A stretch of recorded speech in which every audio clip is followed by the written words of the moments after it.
Next to last session of the UNOLS 2020 annual meeting. Again, a quick reminder, the meeting's being recorded. And it is now. Great. And let's get to today. We'll talk about have a number of presentations on fleet renewal, updates from various efforts throughout the fleet. As usual, please keep yourself muted while the talks are going on and raise your hand or throw something in the chat if you have a question. And folks will pull through them. And with that, should we go ahead and start, Doug? Sure enough. Thanks, Craig. Welcome everybody to session 7 of our ongoing series. Don't forget to vote if your institution hasn't voted yet for the annual meeting ballot. And with that, we're going to jump into the fleet renewal update, starting with Bruce Applegate talking about the recent completion of the Revelle's midlife refit. Thanks, Bruce. Thank you, Doug and Craig, and good afternoon, everybody. Today, I'm going to focus primarily on the science systems and habitability upgrades that we did to Roger Revelle and report on some of the results from our recent commissioning and calibration sea trials. Next slide, please.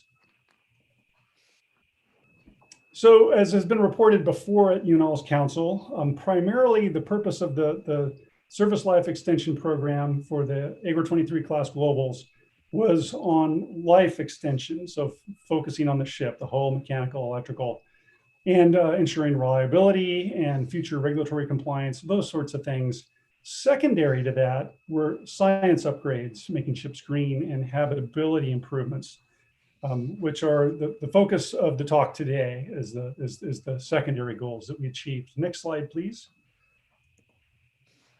I couldn't have this talk today without thanking sincerely and from the bottom of my heart the programs and program managers at the Office of Naval Research and NSF who have really been terrific partners. I thank you for your patience, your grace under fire, your willingness to work with us.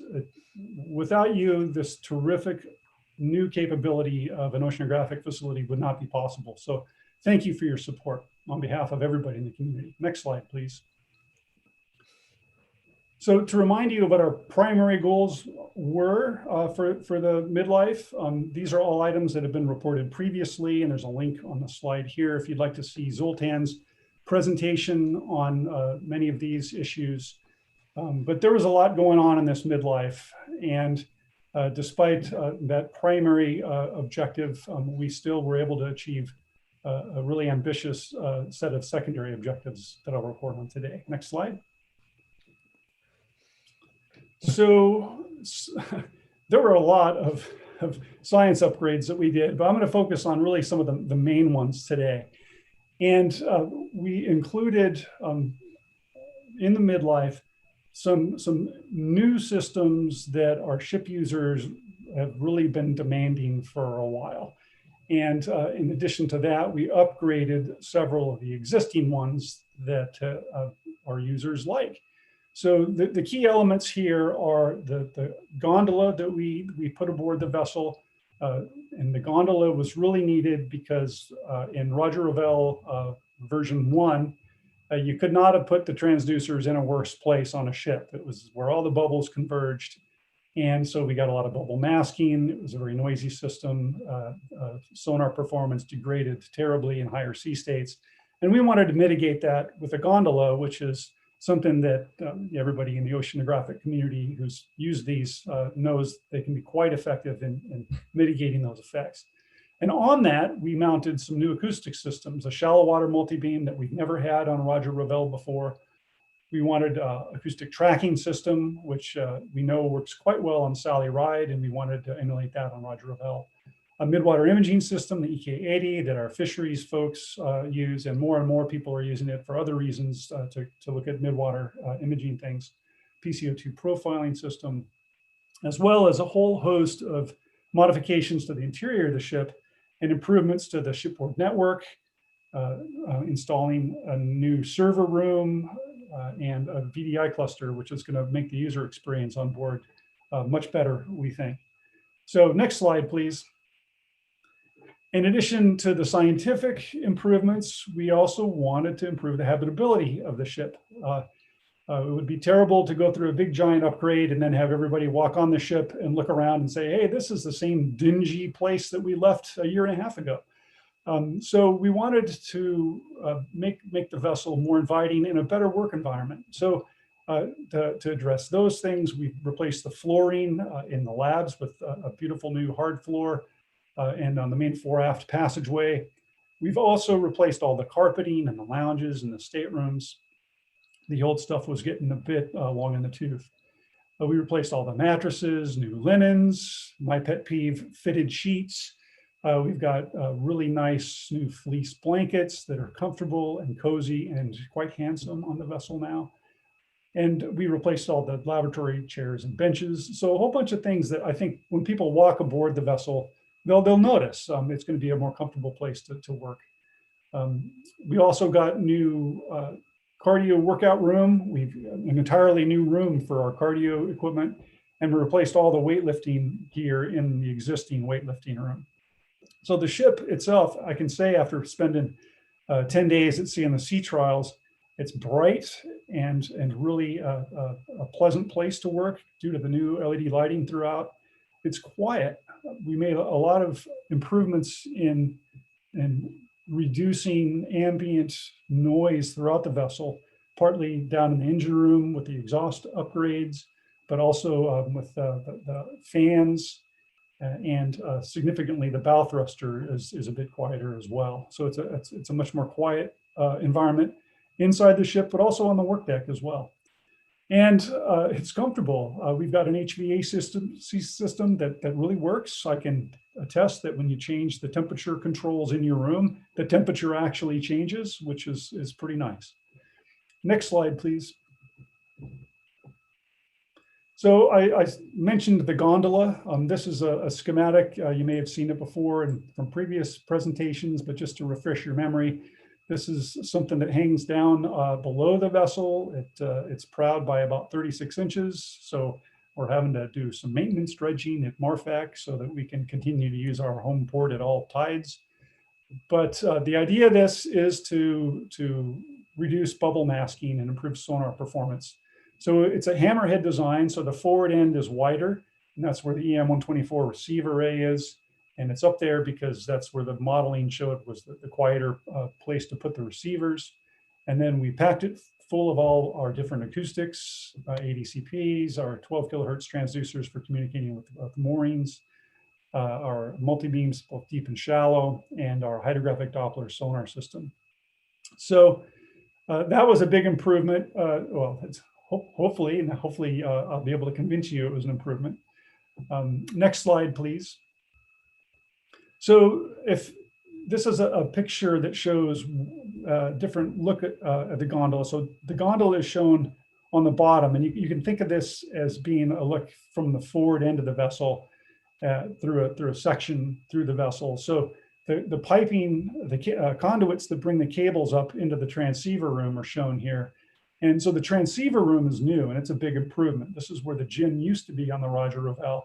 And we've robbed that space of all the gym equipment and packed it full of transceiver gear. And this is modeled again on the ocean class vessels where we've got the transceiver rooms above the transducer rooms.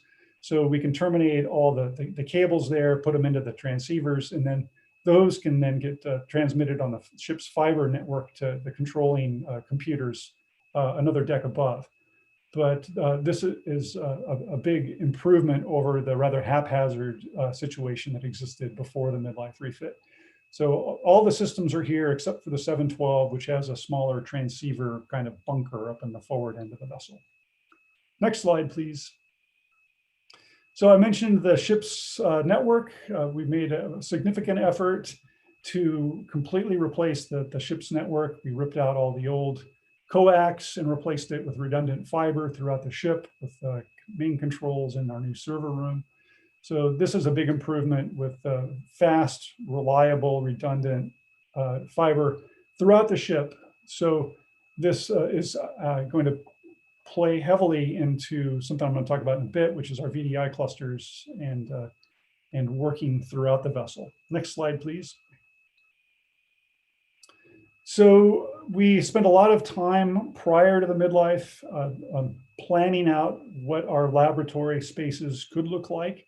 So this is several SketchUp designs of what we wanted to do with the labs, including creating new permanent benches along the bulkheads using professional grade laboratory materials, as well as using our collapsible, portable and movable benches throughout the labs. So retaining what was one of the great things about the labs, which was its ability to be reconfigured quickly during import periods, and combining that with a really nice fit and finish and professional performance of some of these other materials that we wanted to install. Something else that's you can sort of see in the right-hand side here, this plan view looking down into these spaces, is on the top is the computer room, which has been partitioned, divided sort of the left-hand third there, the aft third. We put a bulkhead up, and in that 1/3 of what used to be a continuous computer room is now our server room. So we've separated the very noisy heat generating servers from the people, so we can keep the servers fully air conditioned and separated with a nice sound barrier from the people. So where the people are in the computer room now, it's quieter. It's not freezy cold because you got super cold AC blowing on you all the time, and it's a much nicer place to work. Next slide, please. So what does it look like? So it's kind of hard, given the spaces, to do it justice, but I tried. So these are some pictures. On the right-hand side is the main lab looking forward on the starboard side. You can see the permanent bench top out of starboard, which is the material and the fit and finish of that surface along the bulkhead, new sinks. We've also got new white storage cabinets and plenty of room for toter boxes to be stored underneath, and some new paint on the bulkheads, and it's nice and bright. You can see the new flooring as well in the main lab, nice and shiny. On the left, on the bottom, a new invention that our technicians came up with is this really nifty nesting design for portable tables. So you can, when you're just using one like this, they nest together and they don't take up any available other space in the lab. If you want to use them, you pull the interior ones out and you move them around and bolt them down to the deck. And this is great because the benches stay right in the lab. Before, we did have a similar kind of design, but it wasn't as elegant. You had to schlep these up to the forward stores area, and it was kind of a pain. It looks good. It takes up less space, and we think the users are going to like it. And then the top left is looking into HydroLab, so you can see some more of this kind of bench and table system. I'd like to point out in the back part of the lab, very small, you can see there's a cluster of monitors. And those are monitors that I was mentioning, our VDI cluster. Basically, the idea of individual computers throughout the ship has gone away. We're managing all the computers centrally using virtual machines in a VDI cluster. So they're all run from the server cluster in the server room and remotely operated. There's a keyboard and mouse attached to these things. And anywhere we can attach them to fiber with a little hardware box, we're able to turn those into computer stations. So we can move them around. So it's super convenient, and it's nice to be able to move these into different labs and reconfigure them so that they can display whatever you want. But importantly, it's going to help for security and cybersecurity and central management of these systems, which is more and more of an issue. Next slide, please. And another look at the big monitor farm in the computer lab and what that looks like. Next slide. Some habitability improvements, new carpeting, drapes, and lighting in the staterooms. So they're a lot nicer environments than they used to be. Next slide. And new gym equipment. So I hope everybody gets an opportunity to check this out, but it's a big improvement. Next slide. And quickly through our trials, we had very ambitious trials planned for 10 days at sea off San Diego, ranging 250 miles offshore. So we spent a lot of time preparing for this and calibrating all these systems that we installed. Next slide. And so then the short story is we were successful, but we found a lot of problems. But that's why we wanted to go to sea. We wanted to find these problems when we had a ship full of technicians and engineers as opposed to scientists who were counting on these things. Next slide. And one of the reasons we were successful is due to this high SeasNet bandwidth expansion that John Meyer reported on a week or two ago in UNOLS. Basically, we wanted to try to put the maximum throughput through the system and see if we could break this hardware. So high SeasNet throughout the academic research fleet is improving the hardware through this new approach that they're taking to leasing equipment and their bandwidth, the satellite bandwidth that we're using. We wanted to see if we could flood it and break the system. The good news is we tried our hardest, but we couldn't break it. But a great ancillary part of that was that we were able to communicate in real time and near real time to a whole series of people off the ship that helped us get through these sea trials. And I would say saved us money in the long term. Next slide.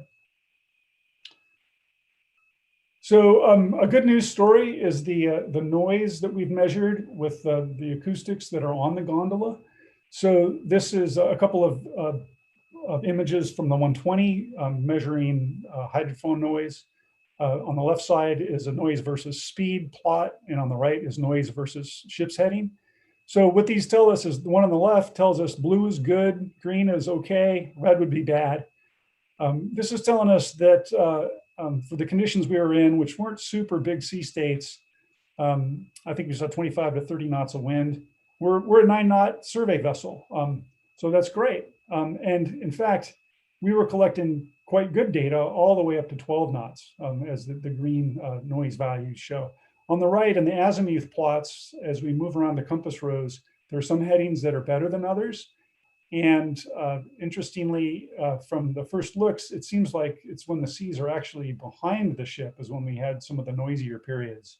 We'd like to flesh this out with a lot more data from higher sea states before we're ready to declare victory. But I think that the first look is that the gondola has done a good job of improving our ability to use these sonars and mitigate the bubble masking. Next slide. We had a lot of problems with our 712 system, but the good news here is that at the end of the day, we were able to get it all working. And there's an example of some nice clean data on the right side. We were very happy to see that. We would have liked to collect a lot more data on the calibration trials, but we didn't have time. The left side shows swath width versus depth, and the colored dots are the ones we collected on the Roger Revelle 712. The gray dots are from the Falcor, which has a nicely performing EM 712 system.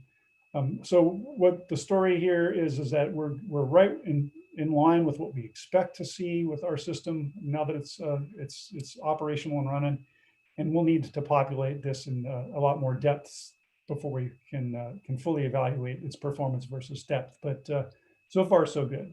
Next slide.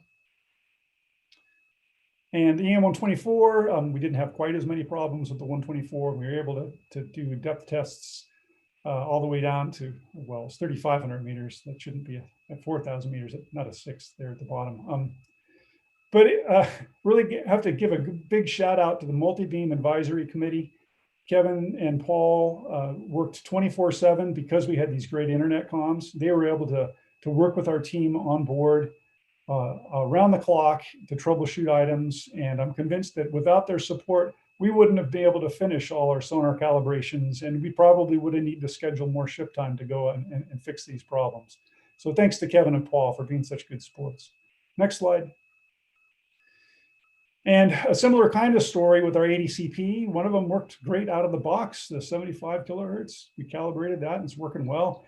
There are some problems with the 150, but thanks to the UH Currents team, Jules Humman, they were able to sort out what the problem was. It looks like a hardware problem related to the unit itself. We sent it in during midlife to be refurbished, but it came back, we think, with a hardware problem.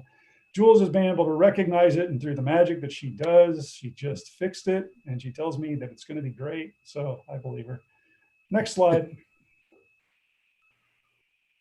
And we tested the other acoustics as well, our HiPAP and our EK80. We were able to calibrate those, so we know those work. Next slide. And finally, some noise measurements that we made from our bow thruster. We were really hoping that it would reduce the noise that's in the habitation areas up forward in the vessel, especially when we were doing DP with the bow thruster extended. That seems to be playing out. So we'd like to take more readings in higher sea states at higher power settings. But what we're able to tell so far is that it's not a gut-wrenching, draining experience to be trying to live up in the forward part of the ship while you're DPing with a bow thruster anymore. So that looks like a good news story as well. Next slide. So it's an awful lot, and actually there's a lot I left out, and I'm over time. But thank you, and I'd be happy to take any questions. Thanks very much, Bruce. It's a great brief. Congratulations to the Scripps team and all the great work that was accomplished in the ship. Huge investments, and thanks to the agencies. But you know, the news is Revelle will continue to operate for 20 plus years, delivering to the science community. So great job, everybody. I think in the interest of time, I'll ask if anybody has any questions, they just put them in the chat so we can respond to them, so we can move on, because we have a lot to cover today. And next up is Tim Twomey to talk about the Atlantis Midlife.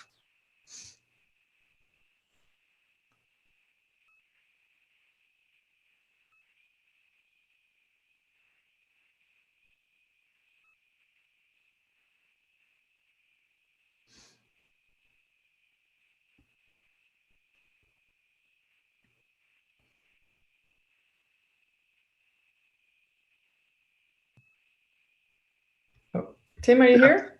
Yep. Good afternoon, everyone. Can you go to the top slide, Alice, please?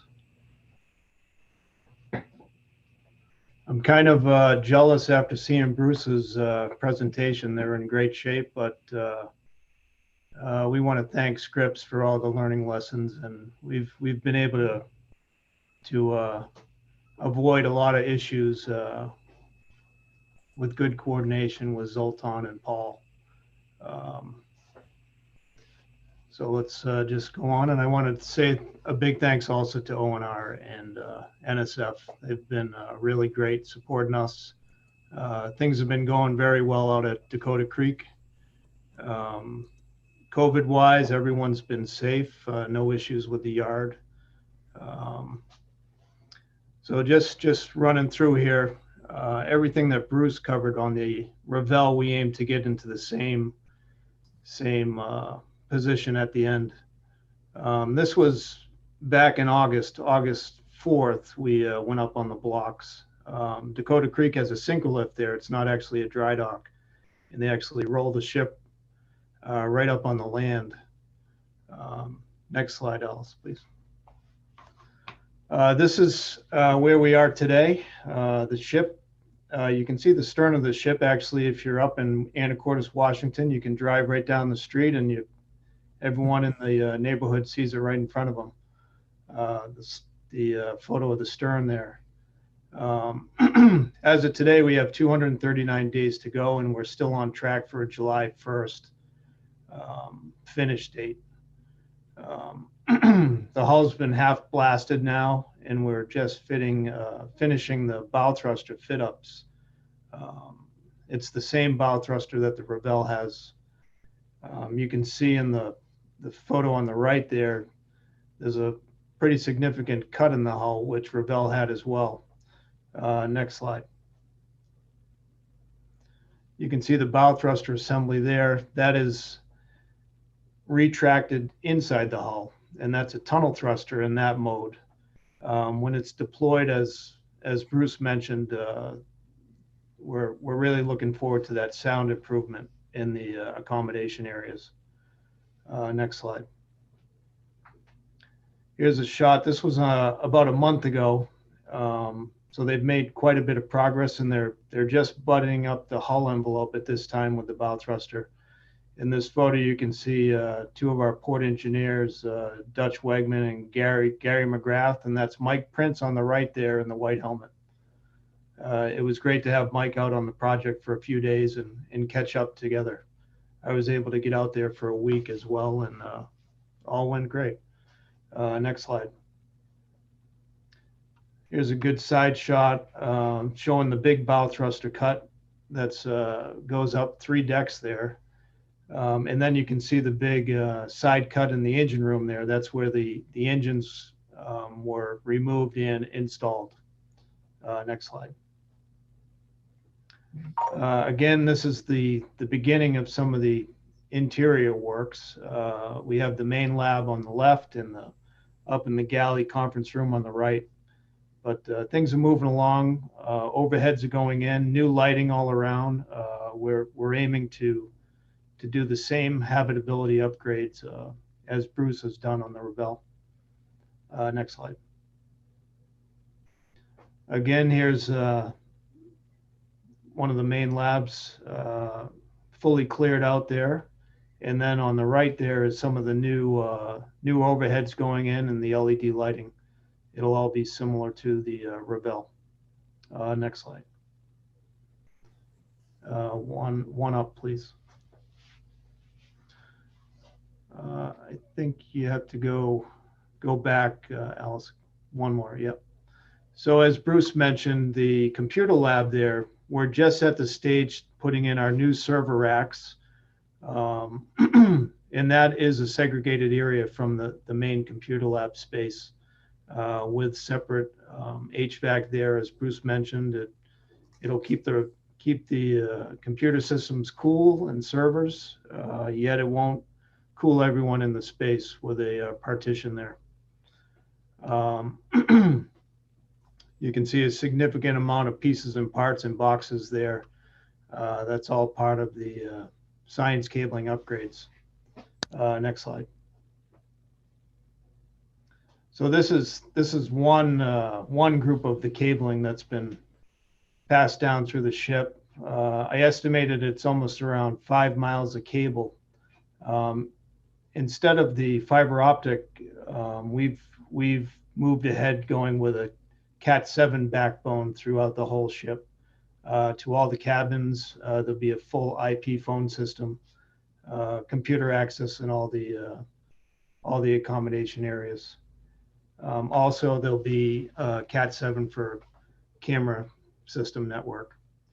Some of the other big science upgrades will be, and I'll cover that in another slide. We are upgrading the satellite communications. The existing EM-122 that's been on board for approximately 8 years is being upgraded to an EM-124, similar to the Revelle. The advantage we have is that Atlantis had an existing gondola, and the EM-124 fits almost exactly in the existing EM-122 hull pockets. We're renewing the Sonardyne USBL head. A new EK80 system is going in, Furuno DS60 speed log. And we do intend to upgrade all the lab benches, lighting and overheads as mentioned. So I do intend to try to get someone down on board the Revelle and get a good look at how things were fit out on there. Next slide, please. This was the upper engine room a couple months ago. Almost all the new major equipment is inside the hull now. New air conditioning systems. We have a new ballast water treatment system, new oily water separator, of course, the new propulsion system. Next slide. This was the bow thruster. That's same as on the Revelle. This is how it arrived. Next slide. This is the initial cut into the bow thruster room while we were still in the water. I think some of you may have seen this in the past. And then the bow thruster foundations that were constructed by Dakota Creek. Next slide. Again, here's a good shot of the size of the hull cut for that new bow thruster installation. It has a complete new Siemens motor and drive that's integrated with the whole propulsion system, and also it'll be integrated in the dynamic positioning system.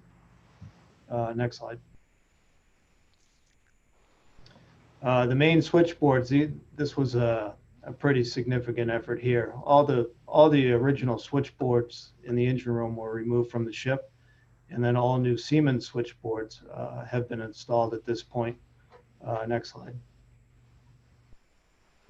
It's probably even more cabling is going into this than the science cabling. We haven't put a length on it yet, but it would be interesting to know.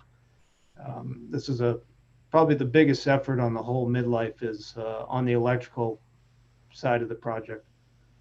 Next slide.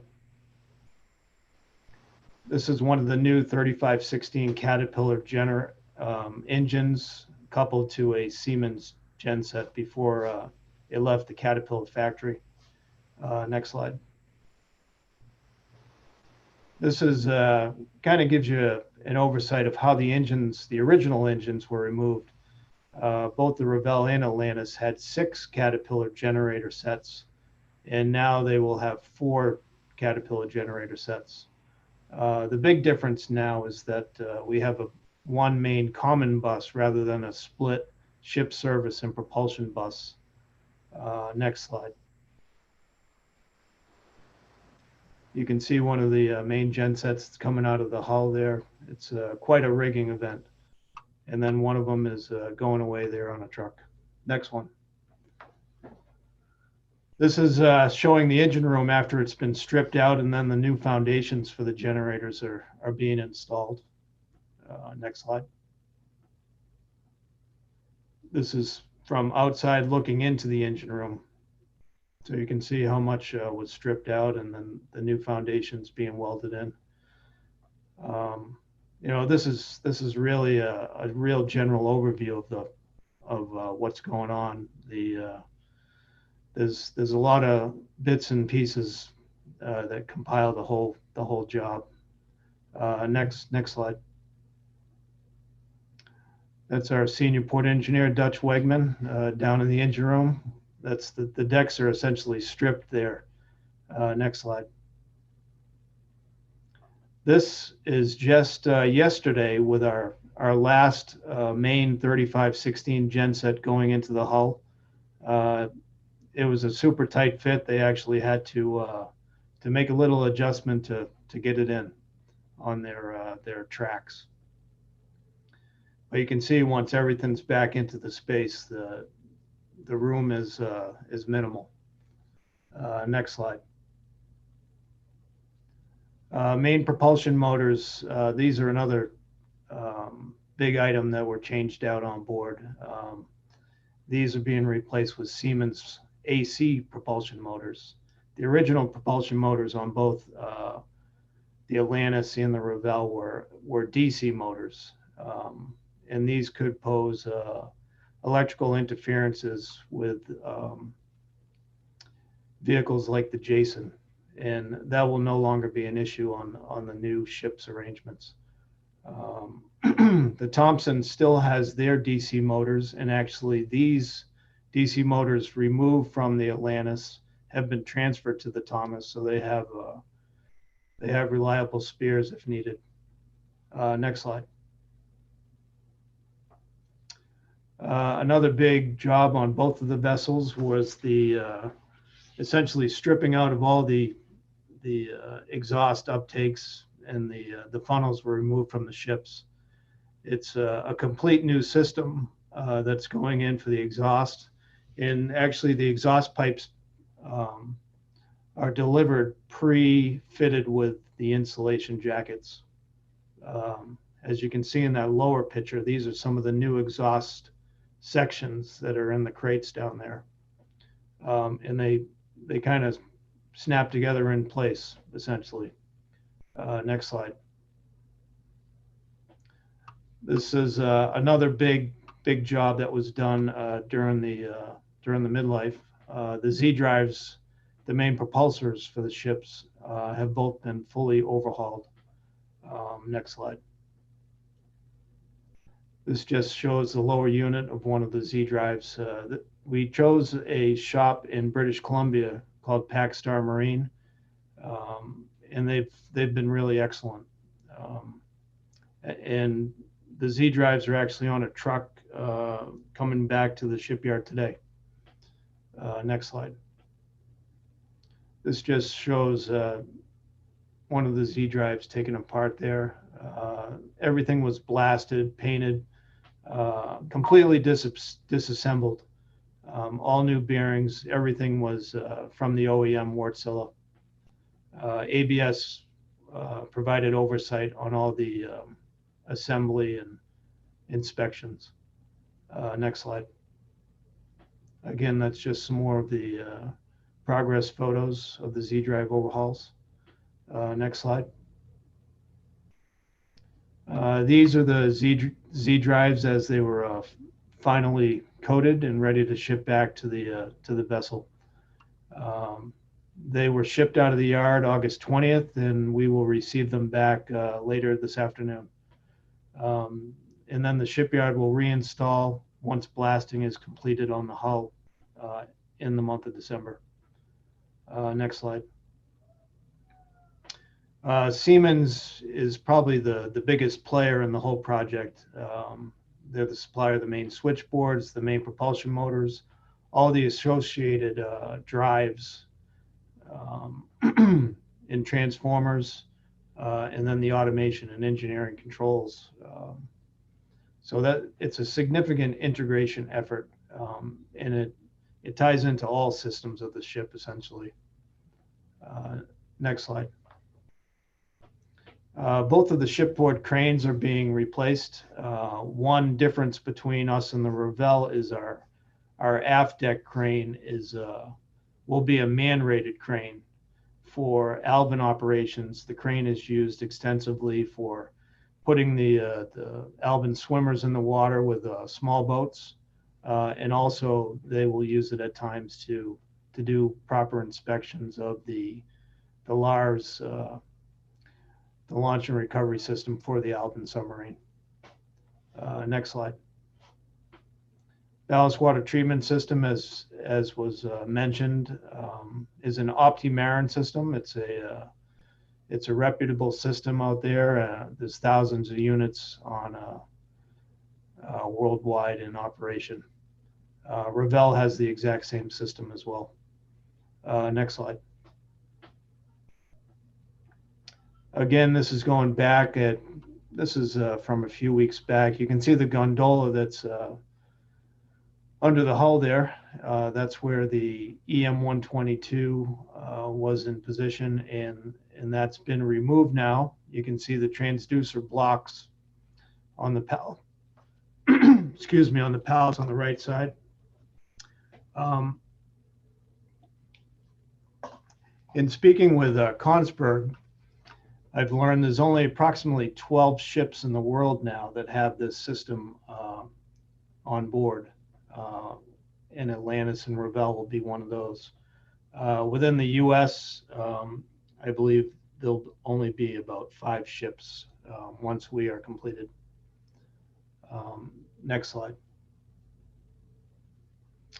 Up in the wheelhouse, we've done an extensive rip out of old cabling. There was a lot of cables that were just left in the overheads from old systems.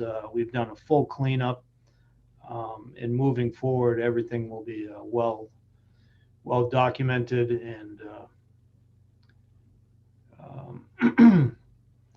and easier for our onboard electricians and communications electronics techs. All the overheads in the bridge are being replaced, and lighting. Next slide. Again, here's another shot of the bridge. There's quite a bit going on up there. We will have a new Kongsberg DP system upgrade. to the latest standards, new VHFs, whistle controls, gyro repeaters. The windbirds for the new DP system will actually have a 3 sensor arrangement. With the C-band antenna, they had some issues with the windbirds where there was some interference. So with a 3 sensor arrangement, 2 sensors, 2 of the best readouts will be used and 1 will be ignored at times. New Z drive controls were installed approximately a year and a half ago.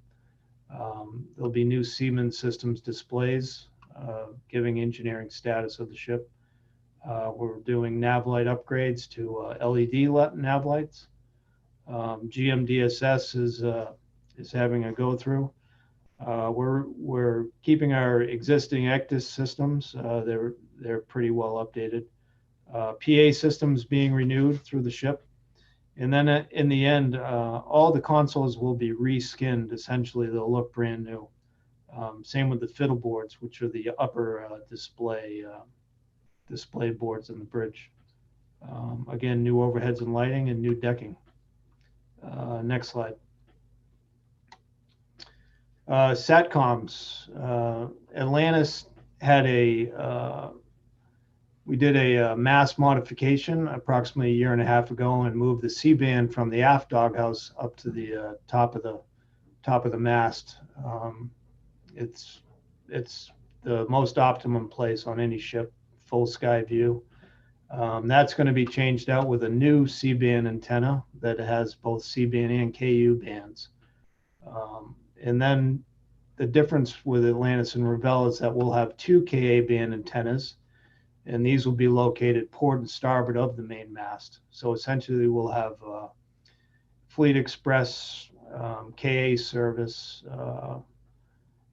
on any heading in addition to the C-band. Next slide, please. Again, here's a shot of the ship. This was from last month. And you can see the curtains around the bottom there that at that point they were working on blasting the hull. Next slide, please. And then again, here's the ship fully tarped off during blasting operations. The shipyard does a great job with environmentals, being so close to the local community out there. Next slide. And then, as mentioned, our major items ahead, the bow thruster closeout, Siemens integration, with the engines being on their foundations now in the engine room. This is just the beginning of the major piping and electrical works. And then the yard really wants to be finished well in advance of the delivery date to focus on testing and trials. So we're aiming to begin testing and trials as early as the end of March, early April. And we're still on track, and we feel pretty confident to stay with our original end date of July 1st, 2021, that is. And then get back to Woods Hole and get back for the ALVIN team. They'll be anxious to get the sub back on board, and that leads into Adam up next. Thanks, Tim. Appreciate that comprehensive insight into how it's going for you in the midlife. Got off to a great early start. Thanks to your proactive taking the ship out to Anacortes once the pause happened. And glad to see it's going so well so far. It means thanks to a lot of great planning. I think similarly we did for Bruce. If there's any questions for Tim, if you could just put them in the chat box so they can keep pressing ahead with our presentations. And as Tim alluded to, next up is Adam to talk about the upgrades at ALVIN that are happening at the same time as Atlantis is going through midlife. Thanks, Doug. I'll try and work quickly to counter the totally justified exuberance of Tim and Bruce for their presentations. It's really exciting to see these vessels get revitalized. I'm really excited to use them. But I'm going to give a brief update on the overhaul and upgrade to 6,500 meter depth rating of HOV ALVIN. Alice, can you go to the next slide for me? As background, ALVIN undergoes a complete overhaul every 5 years or so. This one was extended a little bit to coincide with the midlife refit for Atlantis, so we're at about 6.5 years. Standard overhaul is to completely tear down the sub, do maintenance on the components and put it back together. This one will be augmented a little bit by the replacement of some end-of-life systems that will enable the completion of an upgrade to 6,500 meter depth rating, which was a process that was started prior to the last overhaul in 2013 and 2014. So when the sub comes out of overhaul, it's going to be able to do its certification dives to get that 6,500 meter depth rating. Next slide, Alice. So the phases of the overhaul, or at least as planned, are starting with disassembly, which began in May of this year, timed unintentionally with the kind of onset of the coronavirus pandemic, and followed by maintenance and modifications and reassembly in kind of spring 2021, and then ultimately rejoining with Atlantis in the mid to late summer of 2021. So everything is on track so far, but the milestones that kind of we're attempting to hit or coordinate with are really dictated by Atlantis, and that is its return to its home port in sometime in the summer of 2021. Next slide, Alice. So as mentioned, the sub was taken off the ship and brought into a high bay around May. And you can see the folks working on the disassembly there are all masked up, and we were kind of a guinea pig for how to effectively work in this kind of burgeoning pandemic. And the team and Hui did a really good job of figuring that out. The disassembly of the sub was completed in mid-June, and what's underway right now are the primary maintenance tasks. So that includes some modifications to the frame, which are underway. The frame just went out to get those modifications. The stress testing of new components. And as expected, there's ongoing collaboration and discussions with NAVSEA, which is the cognizant certifying body for the sub, and they're responsible for validating the designs and best practices of the ALVIN program. And so at present, we're kind of working through many of the kind of discussions that have to take place to ensure that that the sub is compliant with what NAVSEA wants to see. Next slide, Alice. So I've broken down the upgrades and overhaul activities into a bunch of categories here. Some are related directly to achieving 6,500 meter depth rating. Some are standard overhaul processes. In terms of the sub hardware, the kind of biggest task is to replace the main and variable ballast system. In addition, replace the foam, modify the arrangement of the components, which requires modification of the frame, motor controllers, hydraulic systems, and new thrusters as well, which are not listed. There'll be upgrades made to the imaging system, integrating 4K video cameras, improving lighting controllers, display and recording. And this is standard in terms of an overhaul, but has some additional work to meet the 6,500 meter depth rating, in particular the cameras and the housings that they're in. But all of that work is going to really improve the user experience and the data that the subs collect. The team's working to improve data systems or update data systems to get data off of the vehicle faster and to the science users as quickly as possible, and upgrade the tools that the users have in terms of kind of marking events in the hull. When you use an ROV, all of this is done on a computer, and for years ALVIN has had people in there writing notes on notepads, and that'll never go away, but we're giving them new tools to use iPads to kind of mark down events and associate time with an event for later analysis. In addition, there's some upgrades to the comms systems, in particular, an effort to allow sub to ship communications at a higher bandwidth than previously. So currently you use a phone and call up acoustically, but there's also the possibility using acoustic modems to send imagery and data up to the ship, which can be really valuable so that the rest of the science team on board can know what's happening down on the seafloor if they have to prepare for processing and analysis of a particular sample. Sometimes it's really handy for them to see what that sample is, where it's coming from, and be ready to efficiently work on it when it comes up. Alice, next slide.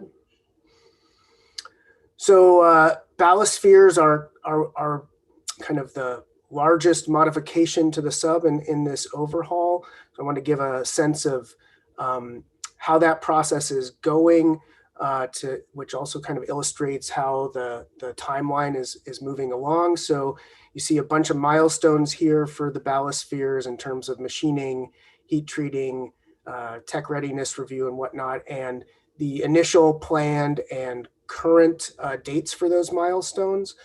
So in some cases, things have slowed down in the early stages, in part related to COVID and an ability for contractors to do their work.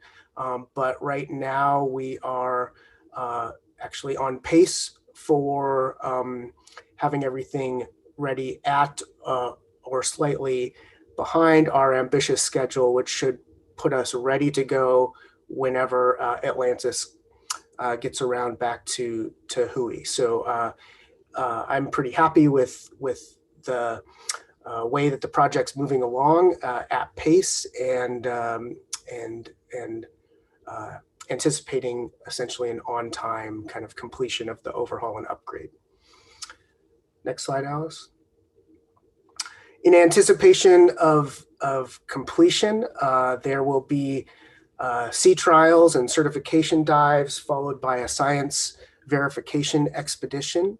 The sea trials are at present planned for Puerto Rico. If you've seen this presentation before, initially there had been plans to do this off of Bermuda, which is kind of the traditional spot for ALVIN certification dives, but they're looking at moving them to Puerto Rico, which has very deep water within very short distances of port. And Bermuda, you got to steam for a couple days to reach 6,500 meter water. In Puerto Rico, it's a matter of hours till you're out to those depths. The science verification expedition, which is a kind of a shakedown of the new science systems, as well as a kind of testing of new CONOPS for deeper dives, is been guided in part by a community workshop that we held, expanding deep sea horizons, priorities in abyssal research, where the community was kind of trying to reach consensus on important topics in the abyssal part of the ocean, and at the same time thinking about how ALVIN and other deep submergence vehicles can accomplish them and what the needs are. So as mentioned, what's kind of on target for the science verification expedition is new CONOPS, which might include extended dive days, to accommodate for the additional time descending and ascending when you're going to 6,500 meters, new science systems that are going to be on the sub, including the imaging and data systems, and evaluating how we do work in at abyssal depths in terms of sample recovery and in situ measurements that make us both more efficient and use our time wisely when we're at these parts of the ocean that we don't often get to be in. So we would plan to have those science verification dives in the Puerto Rico Trench area, and then also at the Mid-Cayman Rise that would hit a couple different tectonic environments that the science community is interested in, and put us on our way up to the Gulf of Mexico, where we would meet the first cruise out of the box for the new sub, which is for Craig Young. And that's all I have. Happy to take any questions in the chat or live or over even email if you have them.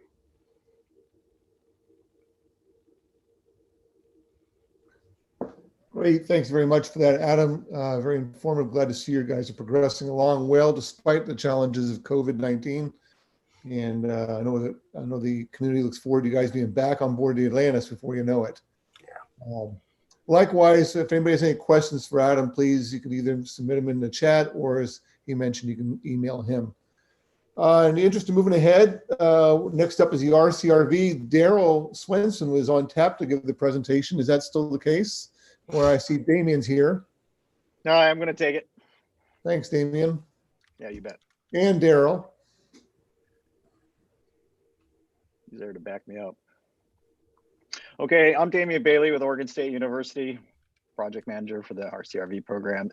This is going to be a high-level project update, not a project overview. So I'm just going to assume that the audience understands some of the exciting capabilities that we have, and I'm not going to really touch on them. Like I say, this will go pretty quick. So our schedule on the next slide. So this is our schedule that is currently public and published.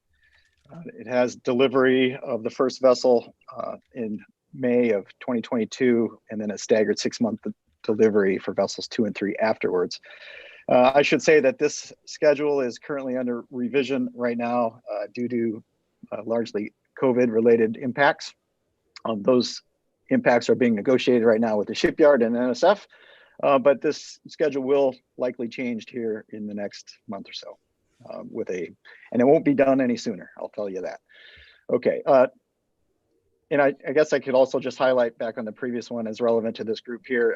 So the start of operations when the ships are ready for science occurs a year, 12 months after delivery in each case. And during that year of transition to operations, that's when Daryl takes over. And it's not just shakedown, but it's outfitting. There's a lot that goes on with that, that period of time. And so right now, the first vessel is scheduled for delivery in May of 23. Okay.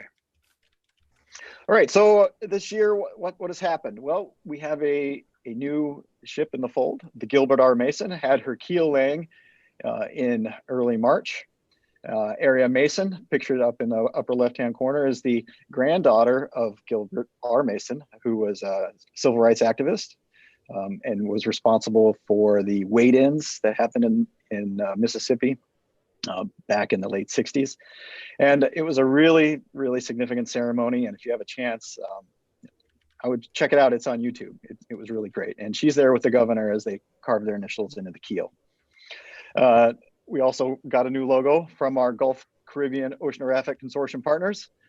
That's largely between LUMCON and the University of Southern Mississippi, and their regulatory keel laying is basically happening now. I think it's going to be officially regulatory keel laid in December. And that was just, I learned that a couple hours ago at our quarterly management review that we had this morning. Okay, next slide. Our other partners with the University of Rhode Island, the ship formerly known as Resolution, now has been unnamed, and due to kind of the keeping in line with social justice issues going around right now around the country and around the world. They decided to take another look at the name, and they're going to hold a competition.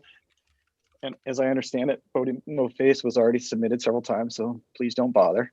But it's going to be for students, and they have to have an essay that accompanies it. And it's happening now, and they hope to have the new ship named by early next year.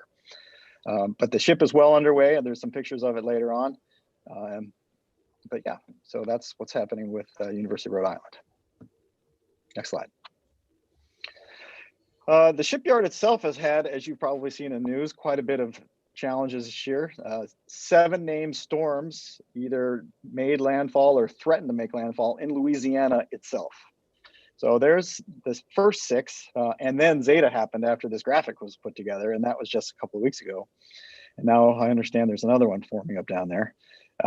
So each one of those is rather disruptive and requires a force majeure statement, which requires, reevaluation of schedule and the shutdown of the shipyard and so forth. And so, it's not been a good year for Gulf Coast shipyards, particularly Gulf Island shipyard. We haven't really realized a lot of scheduled loss as a result, but we're working on that now, and it hasn't been decided. Also there in the little cartoon there is our COVID friend, kind of looming over everything. In the next slide, go ahead and go to the next slide. I'll talk about some of those COVID impacts.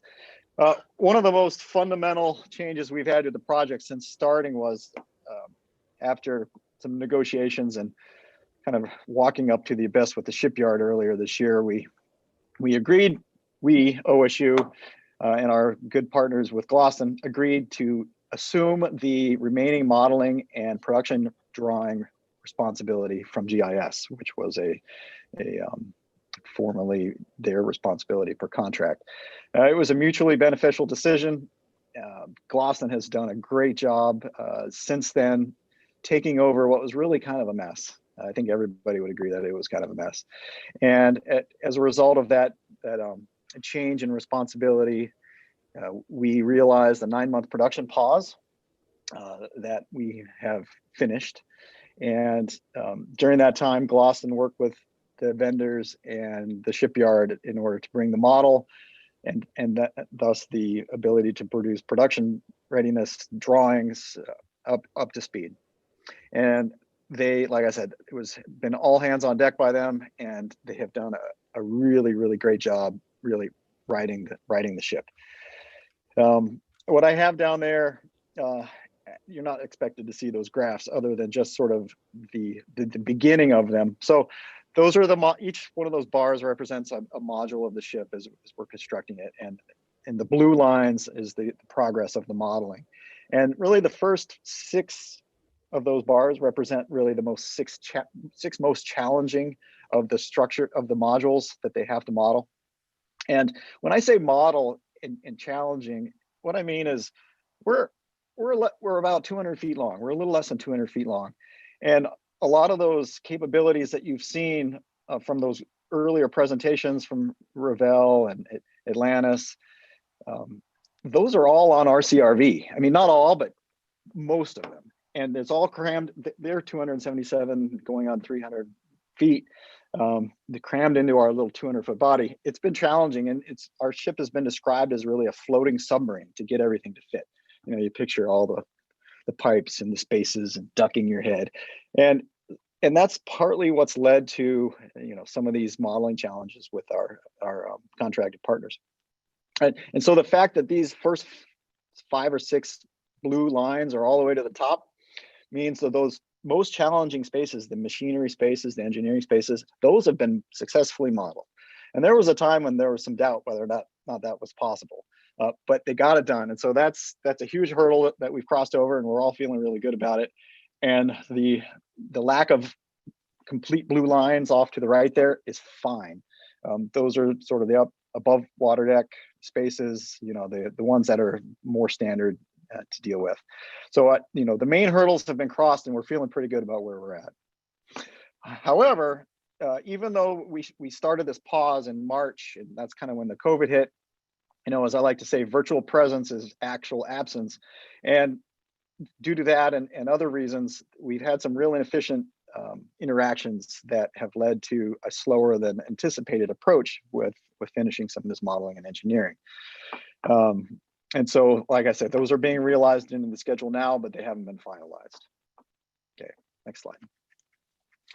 All right, so status point 2, production.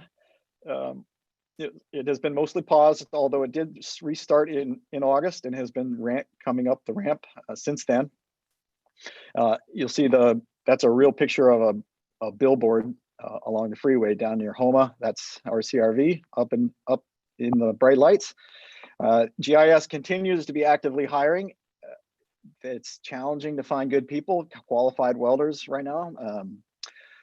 Other companies and competitors have landed some jobs in the vicinity, making the workforce tight, and other reasons. So they've been ramping up, to meet the current production schedule. Also this year, they've taken sort of the opportunity to expand their infrastructure and their facilities. They've got more storage capabilities. You can see those 4 arrows there. So that's a kind of an outline of the Gulf Island Shipyard yard there, just in southern Homa. They've added 4 new facilities in the last year in response to both our project, the RCRV, and then the Navy has a tug project going on called TATS, which is also happening there. And I think there are 5 to 8 of those TATs being made. So the shipyard's really undergone quite a bit of transformation in a lot of ways, both on the white collar, blue collar, and the facility side. They're really kind of becoming a modern shipyard with a lot of help from their friends. Okay, next slide, please. All right, so I guess the last point that I want to provide a little bit of status on, and then I have some pretty pictures to fly through. Transition to operations, and that really encompasses everything, all of our planning outside of the shipyard. Just quickly to say that we've got an innovative coring device that Daryl helped develop. It's kind of this arm that the A-frame brings up the core and sets in. Arm sort of pivots around the starboard quarter there to bring up the core onto the starboard rail. That's ready to go out for RFP real soon. It's also been decided this year that Oceanus and Endeavor anyway have been extended through 2021, and as a result of the COVID related delays and other things, there's discussion now about extending Oceanus and Endeavor out through 22. The computerized maintenance management system vendor has been selected, Marine CFO. We're real excited about working with them. They're going to really optimize our ability to have efficient operations after delivery. And so that is underway as well. And Daryl has aligned all of the major procurements, such as personnel vans and all the major outfitting equipment to correspond with the new delivery dates. So that is happening well. And then sort of concomitant to that, the planning and the foundation for the science operation trials has been set. And really the idea is there's going to be a workshop to plan. So Bruce talked about all the different trials that they had, the 2 columns of all the different equipment. We've got a similar matrix being established. And that workshop, we're going to bring in experts from all over the country, and that'll happen about a year before delivery. And then to help optimize that year of transition so it's most effective. All right, so that little bullet there, V1 workshop tentative schedule for 9/21, that's based on current delivery. All right, next slide. Okay, data presence. This is our really exciting feature where we're bringing lots of of data to the shore real time for interaction with users and stakeholders at shore. We've moved from proof of concept to actually deploying some beta systems on Oceanus, Endeavor, Pointer, working closely with Sekuliak, possibly Healy. It's really starting to gain some traction and working closely with R2R and the broader UNOLS community as we do that. All right, next slide. Keep your eye on that, by the way, the data presence. That's going to be really exciting, and I think that's really going to grow. All right, yep, well, there's some pictures just to show you that we have real progress. We have made real things. There's our hydro winch. Next slide. And here's the stern A-frame. We don't want to have to see the full movie. It really goes that fast, I swear. No, it doesn't. But you can see it go through the whole range of motion, which is to the water line, all the way back to the deck for the maintenance position, which is pretty exciting. It also has a rotating flange and the standard, a rotating crossbar and the standard UNOLS removable flange. You can see it sort of rotating there. Did you see where I was pointing? Okay, probably not. All right, next slide. And then after the A-frame, there's our launch and our launch and recovery system. We don't need to see it, but anyway, so it'll bring up a CTD and set it on this, which is really based on a rail system that the offshore community uses for moving packages around on their big flat decks. And that'll move it into our lab. We don't have a Baltic room. We're not quite big enough for that. So this is how we're going to move the CTDs around. Okay, that's all chain activated. All right, next slide. And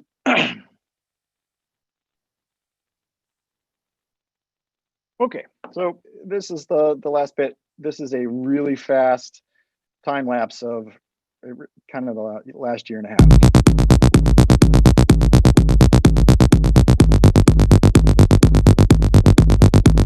Little loud.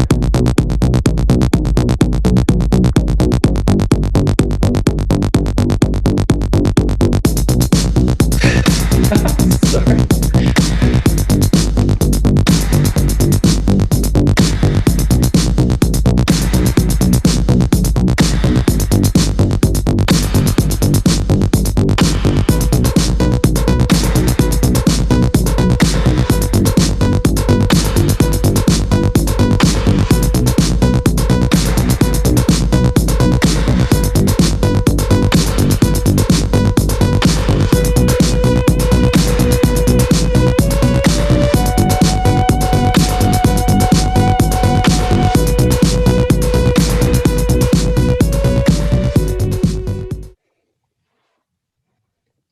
All right, well, that should wake you up. That's all I got. It's interesting seeing what happens with frame rates when you have frame rate issues already. Anyway, so that's all I had. Thank you very much. Coming to an ocean near you, hopefully starting in 2022. All right, thank you. Thanks, Damien. Appreciate the techno dance. This time of day, you need a little acoustical caffeine. Thanks very much, and thanks for squeezing us in while you're busy with QMR this week. So great, good progress. You've had your challenges, but you guys have certainly risen up and are overcoming them. So similar to the other ones, if you have questions for Damien or Daryl, please indicate them in the chat box or you can email them. Next up, as we move along, is the Langseth update from Sean Higgins. He's got a few things have changed this year, but he's been doing a great job getting science done despite COVID and everything else. Sean, it's yours. Thanks, Doug. Can you hear me all right? Yep, loud and clear. All right, great. Well, I'm really excited to talk to you guys. Obviously, I'm going to be addressing sort of the news in the room here. This is a Langseth from back a few years ago when we were doing a shipyard in San Francisco. Next slide. So we're going to talk about a different kind of life extension. You know, we've seen a lot of what's gone on with the new ships and the old ships getting new life. We're going to give new life in a different way. And so the goal of basically the transfer of ownership, which you've heard a little bit about between Columbia University and NSF and the Langseth, is that, based on a proposal that, an unsolicited proposal we made to NSF regarding the Langseth, which has its roots in, I think, a crazy conversation I had with my directorate here about a year ago, that we first proposed this idea of going a different direction with things with the Langseth.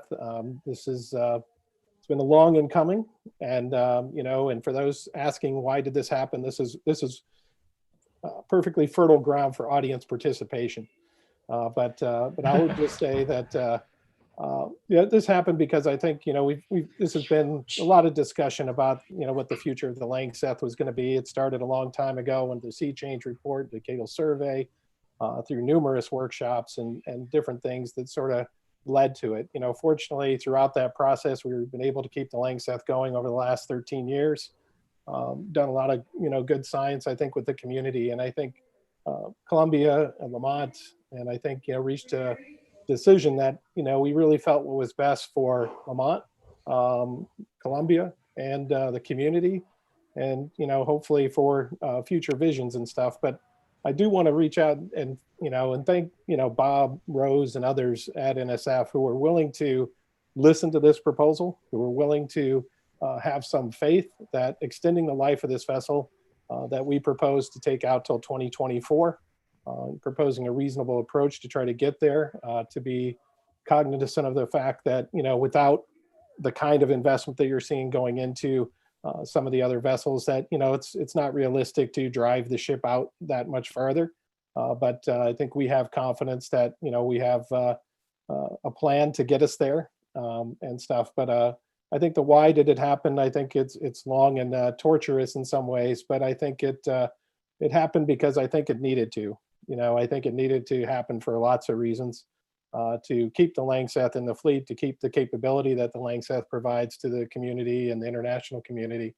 And but the sort of how it happened, I think, is because of some goodwill, I think, on all sides of this conversation, in terms of achieving what I call a life extension. I think it may shorten my life extension this last year, but I think, what does it mean for the Langseth operations going forward? We remain as part of the UNOLS fleet.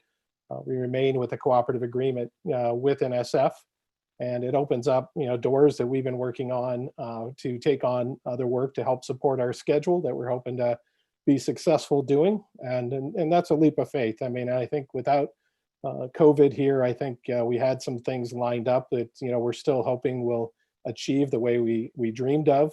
But everything's new again here a little bit with things here. But I would say the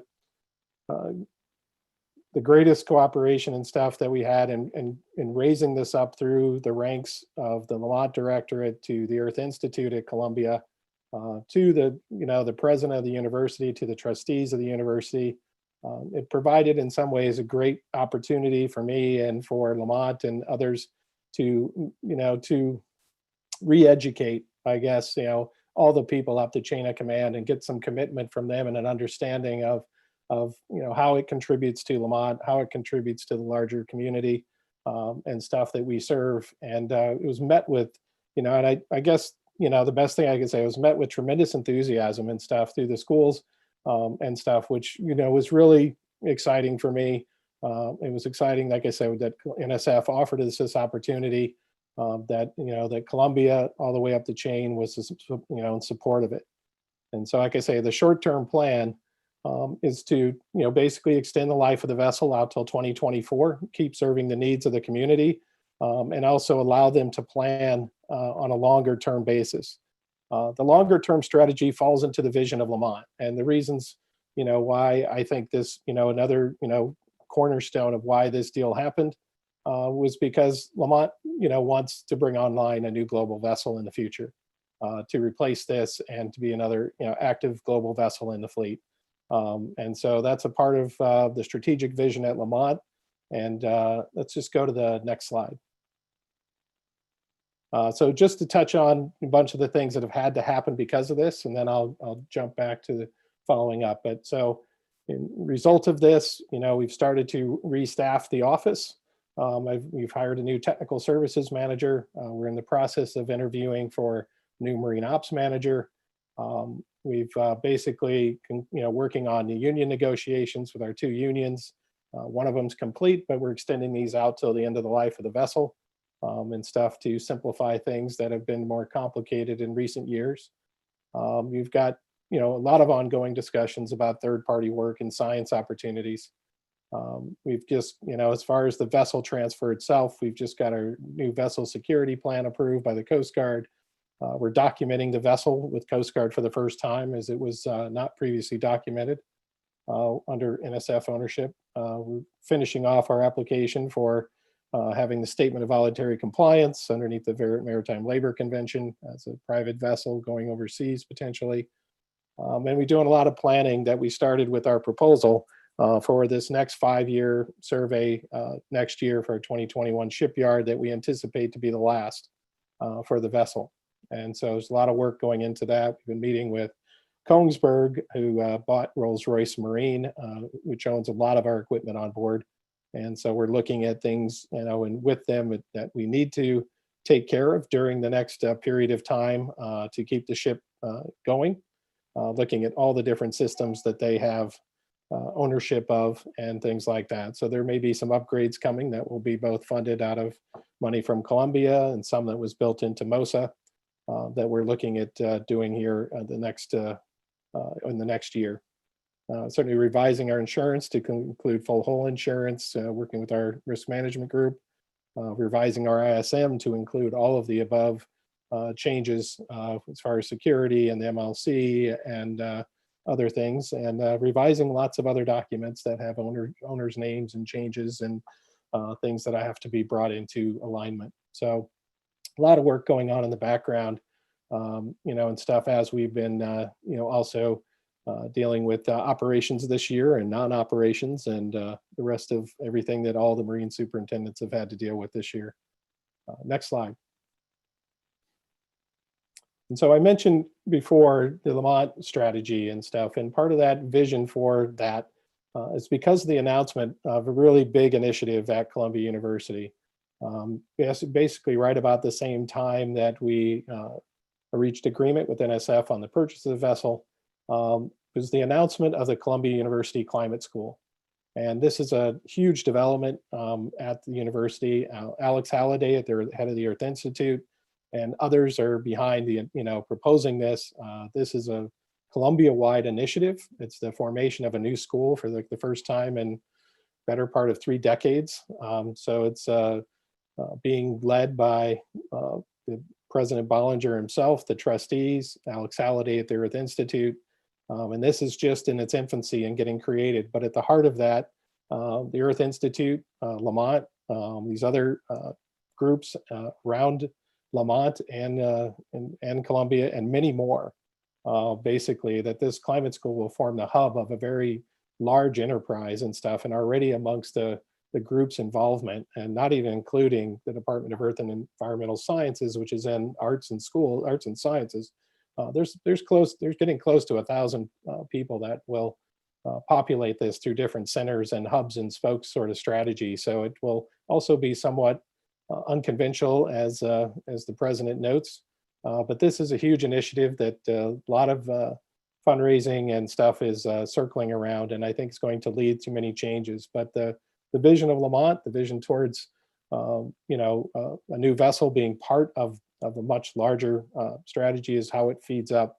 And I think the combination of these things was somewhat the synergy behind why purchase of the vessel fit into both the vision of Lamont moving forward, but the vision and creation of this new school as a permanent place, because Lamont, throughout its history in the last 70 years, never belonged to any school. It was an independent research institute of Columbia, but fitting within the school gives it a chance for not only degree granting and things, but also mechanisms to fund a lot of different initiatives, the whole range of things across many disciplines.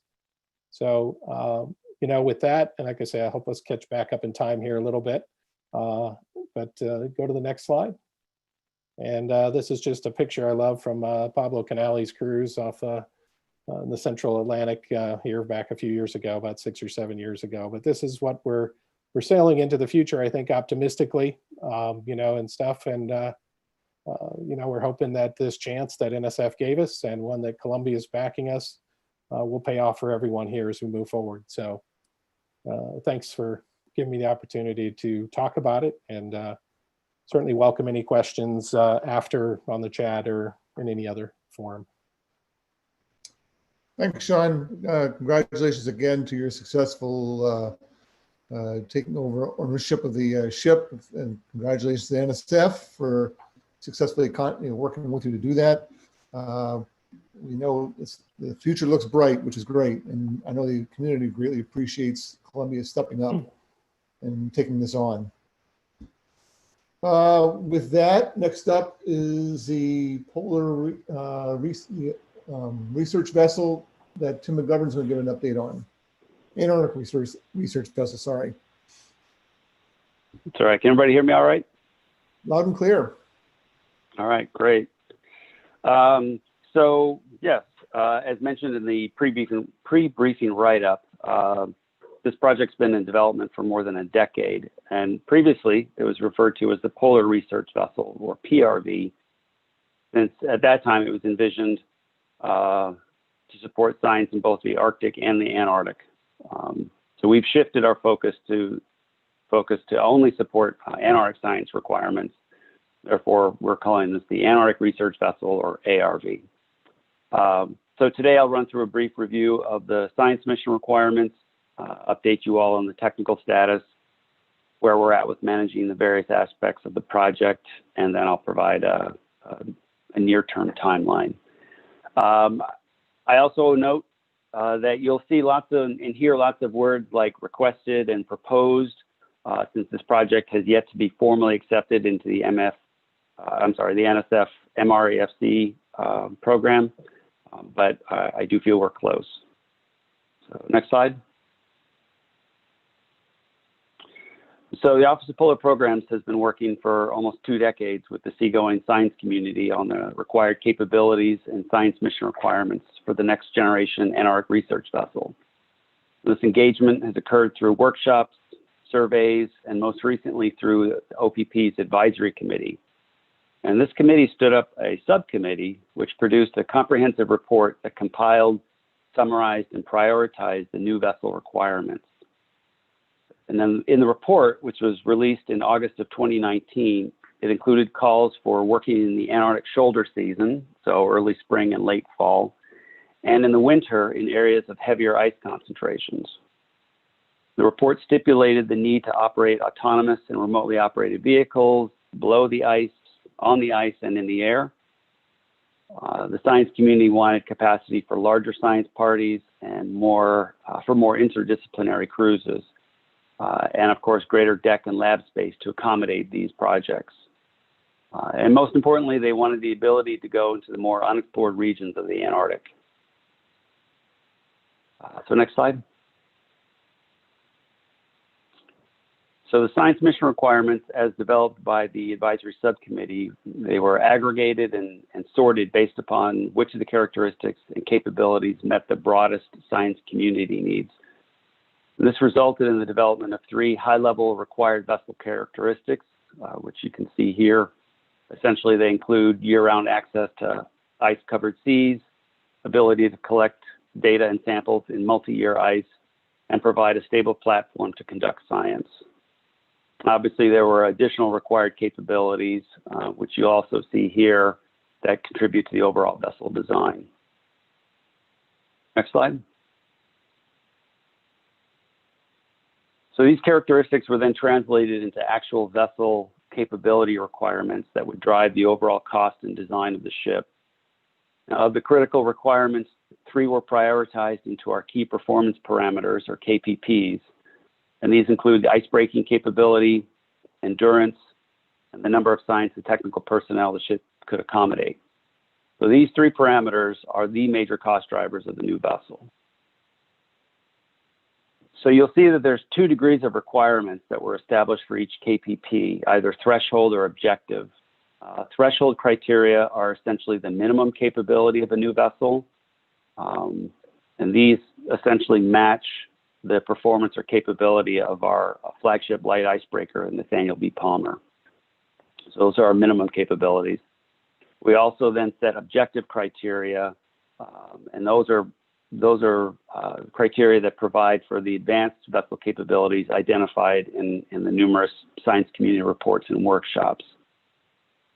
Ultimately, the decision to go with either objective or threshold capabilities, of course, depends on the level of funding we're able to secure. And there are obviously a host of other requirements for the new ARV that are critical to the success of the new vessel, but they're not considered KPPs. These include the ability to dock at Palmer Station and support various cargo and replenishment requirements to the station, ability to operate in various sea states, noise levels, and more than any audience, you all know there's all the different requirements that most standard research ships have. Next slide.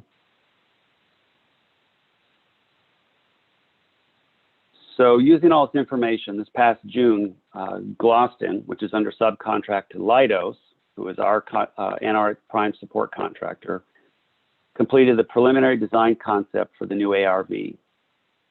Now, as you all know, concept design is not intended to be a first iteration of the final design. Its purpose is to ensure that design solutions exist that meet our identified performance requirements.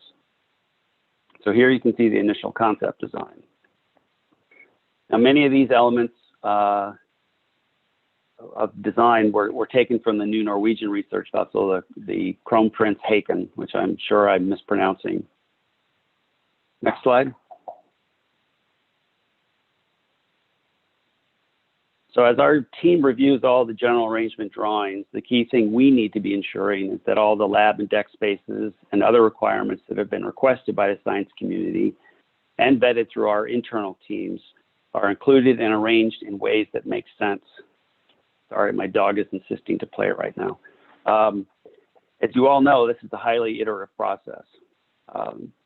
But currently, as Gloston has addressed the vessel requirements, we're looking at a ship with rough dimensions of 335 feet long and approximately 10,000 gross tons. Next slide. So to give that sense of scale, here you can see a number of recent polar vessels.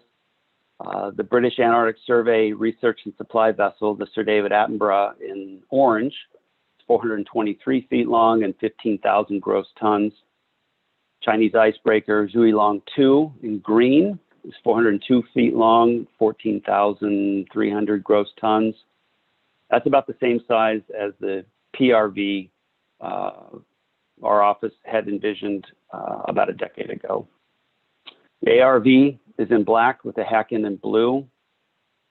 MB Palmer, shown in purple, is 308 feet long and around 6,000 gross tons. And the Sikuliak, which isn't shown, is 260 feet long and around 3,400 gross tons. Next slide. So in addition to the delivery of the concept design, Gloston submitted preliminary performance specifications. And these are the first round of real performance specs for the ARV. In July, this past July, an NSF group composed of shipboard science and operational folks from OPP's Antarctic Sciences, Arctic Sciences, Antarctic Infrastructure and Logistics section, and some of our friends from OCE met virtually with Gloston, where we walked through all the requirements and performance characteristics. Gloston addressed our questions, and ultimately we provided them with some additional feedback that's now being used to develop the final performance spec. And that final spec will establish the requirements that any shipbuilder will need to meet. So for our team, the next immediate steps from a technical standpoint include having Leidos and Gloston continue developing documents required for a conceptual design review as required in an MRFC project. So for a ship like this, these documents include a number of studies ranging from environmental conditions the ship will operate in to opportunities to make the ship as environmentally friendly as possible. In addition to the vessel studies, the performance specification needs to be finalized. And all of these documents and studies should be completed by early next calendar year. Next slide. So here you can see some early renderings of what the ship may look like. Obviously, the exact layout and arrangement will, of course, change over time as the design is tightened up. But at least these give you a flavor of what we're working towards. Next slide. So in the near term, this past August, we submitted our full MRFC proposal to the Chief Officer for Research Facilities, or CORF, here at NSF. We're currently addressing some of his review comments before we resubmit the package and then hopefully present to the Facilities Governance Board for what we hope will be official entry into the MRFC process. In the meantime, as I mentioned, we're currently developing the necessary documentation for the conceptual design review, which we are targeting for March of next year. Next slide. And I know most of these folks are familiar with the MRFC process, but here you can see a rough future timeline, assuming we are accepted into the program and are able to continue progressing this project through to completion roughly 10 years from now. And I would add that the NB Palmer recently we extended its contract so that it carries through at least until 2029, and we're reserving some additional options to extend it a couple more years if necessary. Next slide. And I know we're short on time, so I'm happy to take any questions in chat or email, whatever is easier for folks. Thanks. Thanks, Tim. It's a great presentation. It's exciting to see what looks like tangible progress on the project. I know there's been a lot of work behind the scenes for quite a long time. It's pretty thankless business doing the grunt work to get you to this point, but it's got to be reassuring for you to see these kinds of things now and making some progress in the REFC timeline. So thanks. And yeah, it's been a long slog, but we're happy with how it's moving. So it is a long slog. Like you said, a lot of people are familiar with these kinds of processes, and it's just, you got to keep the faith, and you're doing a great job with that. And I'm sure NSF loves having a ship with that giant NSF logo on it. So guaranteed to get you funding. With that, we're going to move on to our last presentation because we are running over, but we've had some great presentations. So fortunately, Blake Powell is going to talk to us, give us an update on the ship inspection program. This is vital to keeping the fleet, viable, healthy, and producing great science through long lifespans. So Blake, please take it away. This is Bob. I'm going to go ahead and give a couple of intro remarks, Doug. Sure. This program, as we wrap up today's session, this program is one of the essential components in an overall goal of providing the ocean science community with access to safe and reliable research infrastructure, and in this case, through the academic research fleet. The key element of the program is a structured process which ideally includes a ship visit on the order of every 2 years by an independent team of experts to identify and document areas of potential improvement in both material condition and in training. These visit reports then can be used by the ship operator to help focus on some deficiency areas or areas of potential improvement. And they're also available then for the ship operator to request funding from the funding agencies to help improve the safety and reliability of the vessels. NSF has contracted with JMS Naval Architects to execute the program. And as you mentioned, Doug, the president, Blake Powell, will go through some of the details of the program. Over to you, Blake.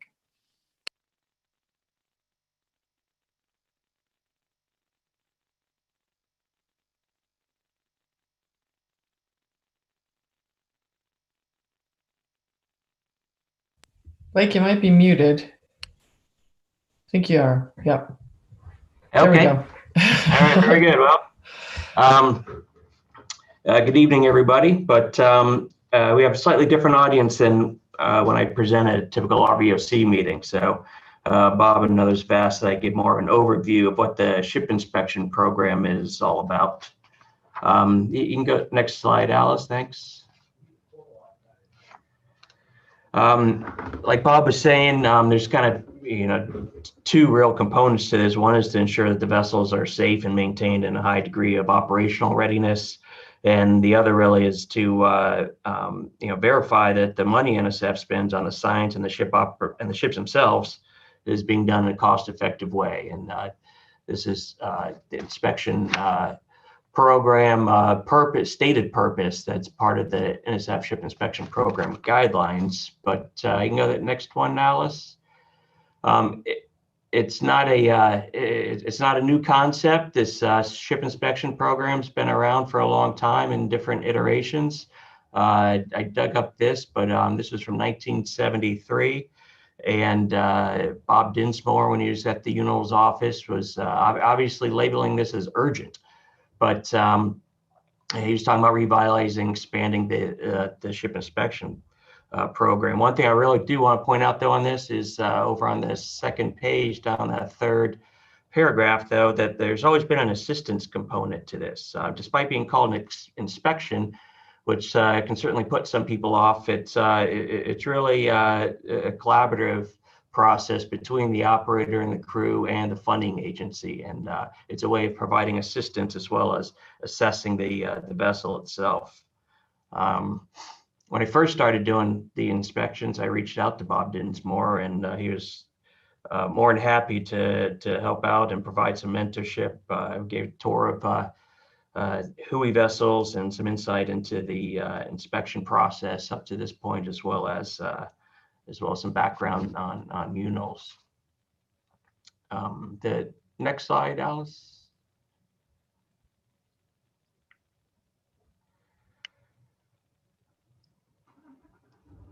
So one of the key components really is this is assistance that's provided. The ship inspection program is intended to also facilitate communications between the institutional groups and disseminate best practices and lessons learned. The Marine superintendents have RVOC as a forum to do this. The techs have RV Tech to do this. But the crew, captains, chief engineers, deckhands, oilers, they don't have kind of the same cross communication between vessels. And so one of the things we do is bring those lessons learned from other vessels to across the fleet and best practices. And I find that the crew is really eager to hear about what other ships are doing and how they've tackled similar problems that they're having. The next slide. Just a brief background, but we've been providing ship inspection services to NSF since 1997. We've done over 180 inspections. These are some of the vessels that were in the inspection program at the time.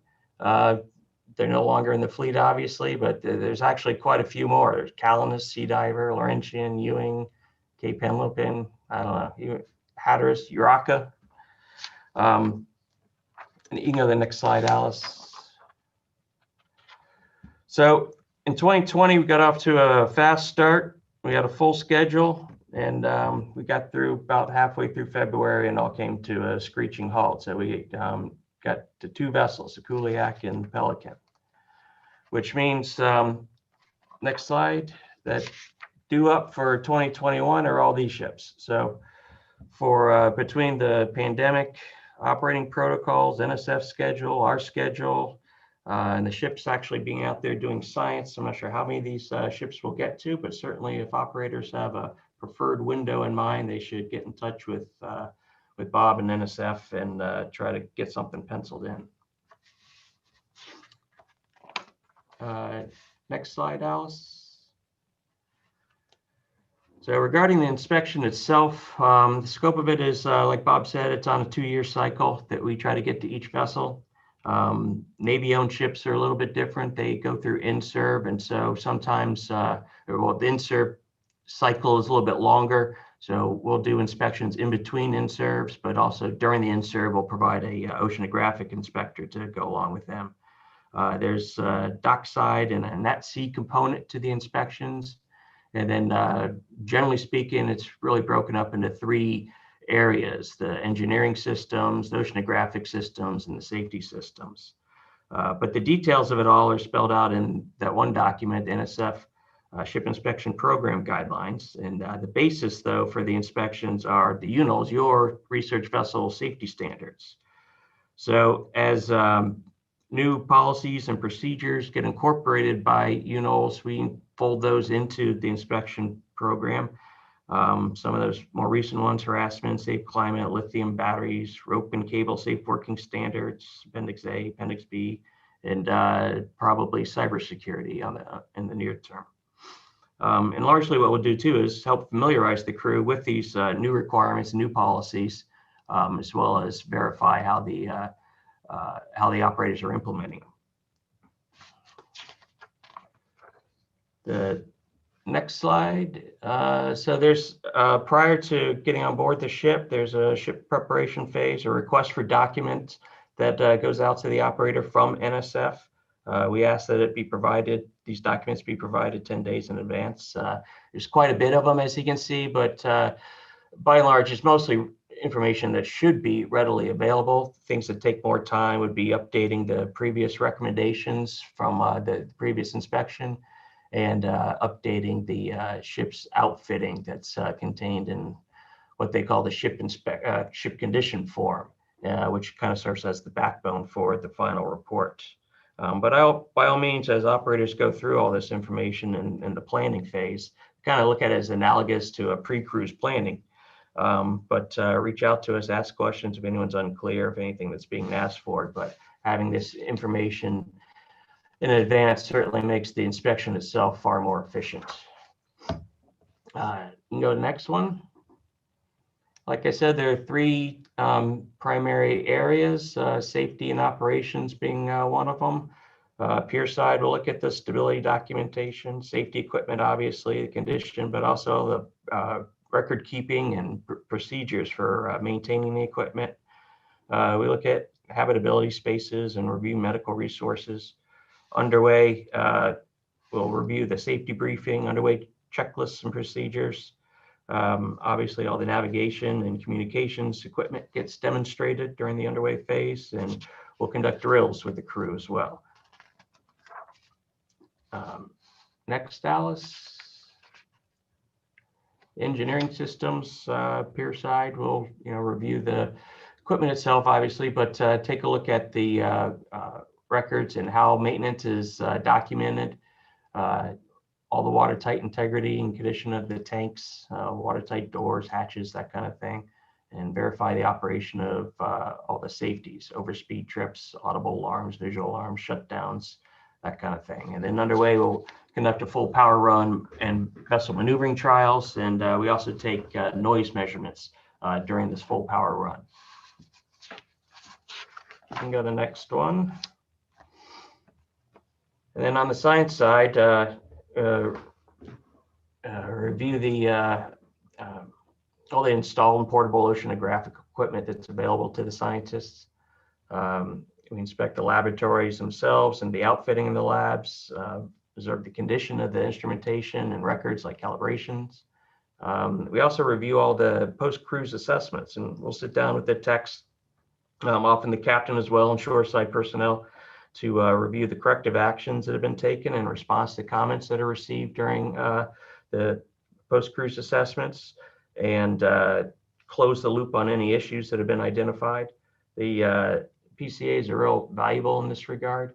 We always find it's a unique story when we look at the PCAs, because we'll get them for a full year or 2 years chronologically, and it kind of tells a story. Some certain themes will come out. Generally, it's all positive comments, and that's the theme that comes out. But when there are issues, we make sure that the crew has been able to follow up on it and close it out somehow. You get next one.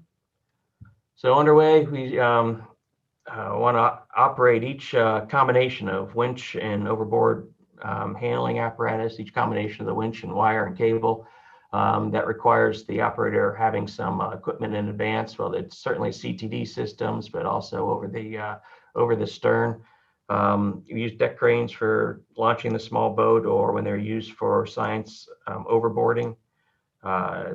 Acoustic systems, seawater systems, meteorological systems are all being operated continuously while we're underway and collecting data, and it will review the data acquisition systems and even take home data with us at the end. You can go to the next, Alice. So one of the best parts of the inspection program are the annual Best Grub, Cleanest Bilge, Best Man Overboard Drill Awards for well-deserved recognition for the crew. Unfortunately, we weren't able to make the presentation this year at the RBOC meeting, but the pictures give some hints of who we had in mind. But I certainly highly encourage the competitive nature to see who can serve the best grub during the inspections. Next one, Alice. So just to sum up, one of the aspects that I think sets apart the NSF ship inspection program is there's just a real clear demonstration of a commitment to safety from the very top. NSF and ONR have somebody on board for every one of the 180 inspections that I've done. And that's not true for other agencies and commercial operators where we perform similar services. And believe me, the crew takes notice of that too. It's also their opportunity to have NSF's undivided attention for a couple of days, to show off their ship to NSF and have more in-depth discussions about what the unique challenges that their vessel and operation faces. And it really, really pays off and goes a long way. And I don't think you can argue with the safety record. So we really try to foster a collaborative environment during the inspection period and encourage open communication where the best practices and lessons learned can be shared freely and openly. And I think that provides for the most positive and productive experience. If you look at that picture in the lower row there in the center there before you go, that's Dr. Hollick hanging on with his best safety pose. He's all about safety right there, but I guess that's it. Alice, you can go to the next one. So with that, I'll turn it over to Bob to fill in all the points that I missed, but certainly I can take any questions as well. No, nothing to add. Thanks, Blake. Super job. It's I think a very important program. And as Blake said, the goal there is to be a collaborative process where between the funding agencies and the inspection team and the ship operator, we help to improve the safety and reliability of the ships and the equipment so that the scientists, as well as the crew members, when they go to sea, they can feel safe and be confident in being able to go out, complete the mission, and come home safely. And that's it for this particular presentation. Back to you, Doug. Thanks, Bob and Blake. Great presentation. Again, thanks for all your efforts. I know this is an odd year. We're not getting out on the boats very much, but the program is essential to what we do. And so we thank you and the team, all your efforts, all your travel, a lot of time away from home in support of the program. And it certainly shows itself as the fleet delivers safely on science. With that, we're done for today. We appreciate everybody hanging in there. We went long, but there's a lot of great information passed by our presenters, a lot of great stories to tell. A lot of work's been done this year and in the past, despite the virus this year. So thanks to all of your programs and the successes you've achieved. We're back next Monday, 1 o'clock Pacific, 4 o'clock Eastern for our final session number 8, which will do committee reports to wrap up our annual meeting. Any final questions or comments from anybody? Great reports today. Really appreciate it. Sure enough.